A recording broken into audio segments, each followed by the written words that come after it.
a internet, ela abriu a tampa da humanidade e saiu o que estava escondido. E o que está escondido? Os altos e baixos da humanidade inteira. Então, nesse bolo, tem um monte de coisa legal e um monte de coisa, uma mistureba grande. Então, a maioria das pessoas foca mais no lado negativo. Nós estamos em prova. Nós estamos sempre em prova. Mas existem determinadas épocas. Quando eu falo época, eu não estou preso à noção de tempo.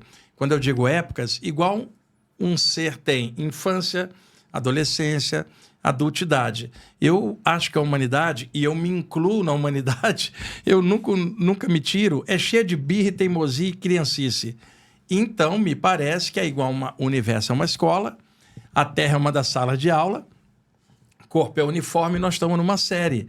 Me parece que os diretores da escola, de vez em quando, falam assim, olha, tem muito aluno quebrando a carteira e batendo nos professores. Não dá para esse pessoal continuar. Então, em algum momento, vamos buscar levá-los para outras salas, em outros corpos, em outros lugares. E tem gente que fez um bom curso em outro lugar que se encaixar aqui melhora os que estão aqui.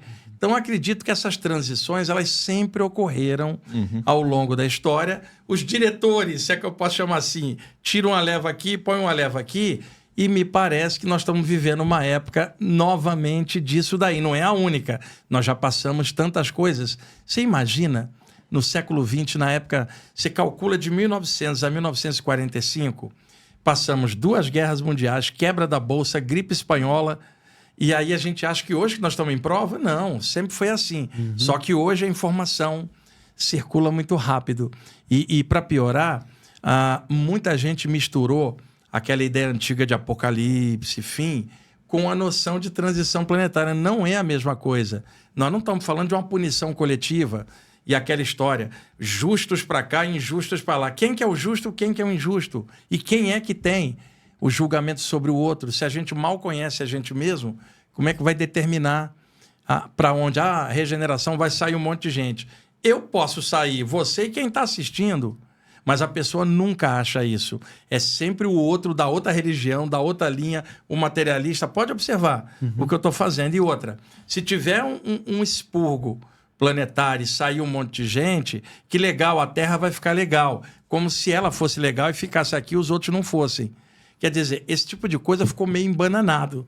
Agora, a ideia da transição é uma ideia de escala de transição de conhecimento. Nós estamos vivendo uma época dessa. Principalmente a internet, ela abriu muito, e aí não tinha isso antes, cara. Né? Vou repetir, 600 anos atrás a gente ia para fogueira. Então, que nós estamos em transição, estamos agora. Não mistura isso com punição kármica, apocalipse ou julgamento da conduta do outro. É isso que eu sempre questiono nessa ideia. Até porque Jesus ensinava a gente a amar todo mundo, incondicional, cara. Jesus, esse exemplo de Jesus que você deu... Ele nunca vai punir alguém assim, né? Exatamente. Não dá para ter essa ideia com os ensinamentos de um cara igual Jesus, ou do Buda, se a gente quiser pegar de outras culturas também. Então, não consigo entender esse tipo de comportamento. Tipo, eu estou numa espiritualização, o outro não está... Qualquer coisinha, esse outro vai ser expelido para outro lugar e eu não. Veja, um ego enorme. Como é que eu vou dizer que o outro vai para tal lugar e eu não vou? Tem estudantes espirituais que chegam a escolher planeta para onde os outros vão. Chegamos a esse ponto de fanatismo. Sério? Vai ter um planeta tal que vai os materialistas, o outro para lá. Cara, que absurdo. Se tiver qualquer seleção, eu sou um dos primeiros a ser levado para outro lugar. Eu me conheço por dentro e eu não sou iluminado. Ninguém é. Nós estamos aqui com altos e baixos tentando melhorar. Então, a minha visão sobre isso é a mais positiva do mundo. Transição, abertura, autoconhecimento, melhoria, reflexão. E isto não é da noite para o dia. Isso leva décadas, talvez séculos, para ir mudando. É que o pessoal é imediatista. Eu me lembro, a minha mãe, na década de 70... falava assim, de 1000 passarás, de 2000 não passarás, que era a história de Apocalipse. Depois eu descobri que isso não estava na Bíblia, era o Nostradamus que falava. Não estava na Bíblia. Caramba. E aí, em 1999, aconteceu nada. Aí veio a história de calendário maia, 2012, que os maias também não falaram em fim nenhum. As pessoas que interpretaram errado. O bug do milênio, lembra? Exato. Depois de 2019, a data limite que o Chico Xavier teria falado que, num período de 50 anos, entre 1969 Que foi e 2019, que se a humanidade não entrasse numa guerra nuclear, de que nós seríamos melhor vistos, os seres de fora, numa possibilidade de um intercâmbio eventualmente. Ele não disse, 2019 nave vai descer. Mas as pessoas pegam isso de uma forma... Literal. Né? Literal. E aí, agora, vão mudar a data, 2057, 2100 e não sei o quê, e nada acontece. Então, é bom a gente olhar isso numa escala maior. Toda profecia tem um inimigo chamado tempo, porque o tempo passa e destrói todas elas. Nossa, então, perfeito. vive o dia a dia, trabalhe o melhor que você puder. Agora, a gente está aqui na Terra, e sendo a Terra uma sala de aula, diretores devem ter um planejamento, cara, de época, data. E outra coisa, que data um planejamento cósmico vai seguir? O calendário gregoriano, chinês, judeu? Quer dizer, a medida de tempo das humanidades não é a medida de tempo do universo. E aí, cada cultura, quando fala em mudança, usa só o seu calendário. E uma coisa que eu chancelo isso, eu viajo bastante. Essa história de transição planetária só é falada no Ocidente. No Oriente, ninguém fala isso. Então, me parece eco da parte judaico-cristã antiga, ainda eco de Apocalipse. E, tipo, a humanidade é pecadora, tem que ser punida, tem que ter um hecatombe. Um monte de gente é refém dessa coisa que foi inculcada na mente durante séculos. E no Oriente você não encontra isso. Então, eu concordo com a história de regeneração, transição. O que eu não gosto no bojo é ameaça kármica, julgamento da conduta do outro ou qualquer tempo, ou previsão de tempo com um calendário só gregoriano. Entendi, mas você não acha que existe uma fala positiva, uma expectativa positiva, mesmo com o discurso do negativo, do apocalipse e tal, você não acha que isso traz uma mensagem positiva da gente olhar para dentro? A ideia original de transição planetária é essa, só que não é o que está acontecendo. A transição, as coisas vão melhorar. Se as coisas vão melhorar, deixa eu começar por mim mesmo, por dentro. Mas não, eu estou melhorando e o outro não, já vai para o julgamento. Então a ideia, é óbvio que ela é uma ideia legal, mas a maneira como todo mundo está ventilando ficou dogmática, religiosa. Olha só, tem uma coisa que eu falo há anos, tem até estudantes espirituais que ficam irritados, mas vê se tem lógica o que eu vou falar. Vamos lá. Mais vale um materialista que faz o bem do que um estudante espiritual que não faz nada. Então, para mim, não me interessa se a pessoa é espírita, ocultista, judeu, muçulmana, católica, hindu. Me interessa o caráter dela, cara. Se você tem um amigo teu materialista que tem um caráter bom, você acha que se tiver qualquer coisa ele vai ser expelido e você não? Imagina, eu conheço um monte de gente boa que não segue estudo espiritual nenhum. E conheço um monte de gente que estuda a parte espiritual toda zoada. Então não é nesse aspecto. O aspecto para mim é sempre no sentido humanidade como um todo. E o que a gente pode fazer?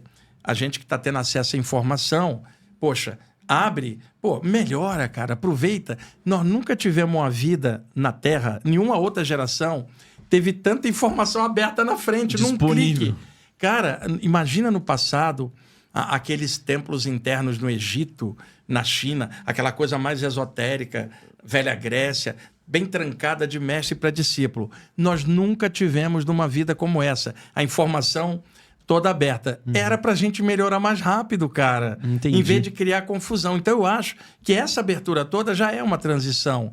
Só que, assim, as pessoas ficam girando em cima e não aprofundam na parte que precisa. Mas, Wagner, se a gente olhar para as pessoas que vivem mais os dogmas, né? Eles tiraram muito essa visão da parte do Apocalipse da Bíblia. Exatamente. Você acha que teve uma má interpretação? Má interpretação, com certeza. Qual que seria a mensagem? Por exemplo, você pega o João na ilha de Patmos, muita coisa ele viu fora do corpo. Todo mundo hoje aceita isso, que para ter as visões que ele teve, só uma hipótese. Você imagina uma dessas guerras aí no Oriente Médio, alguns helicópteros voando. Imagina que o João tivesse tido um portal que abriu, ele visse o que viria 2000 anos depois, helicópteros num campo de areia. Sim. Ele falaria, eu vi enormes gafanhotos voando. Veja, a interpretação dele para a época. E o fim de mundo que o João falava era o fim do Império Romano, que era um mundo que ele conhecia. É claro que qualquer visão mais clara vai mostrar isso. E imagina, a Bíblia é uma referência judaico-cristã. Ela não é uma referência para o árabe, nem para o chinês, nem para o hindu. Então, por que um livro que afeta um hemisfério só e uma cultura vai afetar outras culturas do outro lado que nem acredita naquilo? Quer dizer, é a mesma coisa do hindu pegar o Bhagavad Gita ou os Vedas e dizer que só se baseia ali que o cristão está errado. Essa visão, se ela for globalizada ou universalizada, ela vai dar outros aspectos. Quer dizer, o Apocalipse está cheio de coisa valorosa, mas você precisa interpretar o que ele queria dizer. Aí o que aconteceu? Foram 2 milênios falando de fim de mundo. Olha o peso disso no imaginário da humanidade. Nossa. E muita gente achava que o Apocalipse seria de 999 para 1000. Você pode olhar historicamente. Um monte de gente. Aí, no final do milênio, 99 para 2000, se falava isso. Como não aconteceu, olha bem e não aceita se não tiver lógica.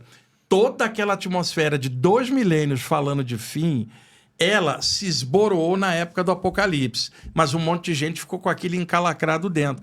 Então, aí esse pessoal começa a virar Cassandra e profeta do fim lá na frente. Então, só muda calendário maia, data limite, isso, Só muda o 2057, só muda o nome do negócio. Eu vou repetir, no Oriente inteiro ninguém está falando isso.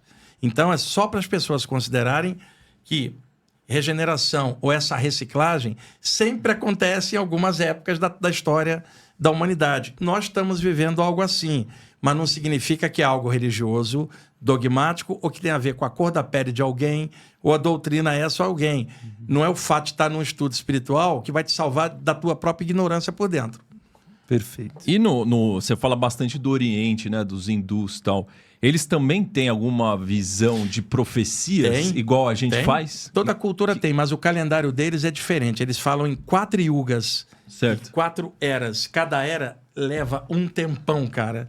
E para o hindu, a gente estaria no fim da Kali Yuga, a Certo. época de degeneração, para começar o Dwapara Yuga e depois até chegar... E isso em ciclos. Então, os ciclos de tempo deles são muito maiores do que os nossos. Então, eles também têm.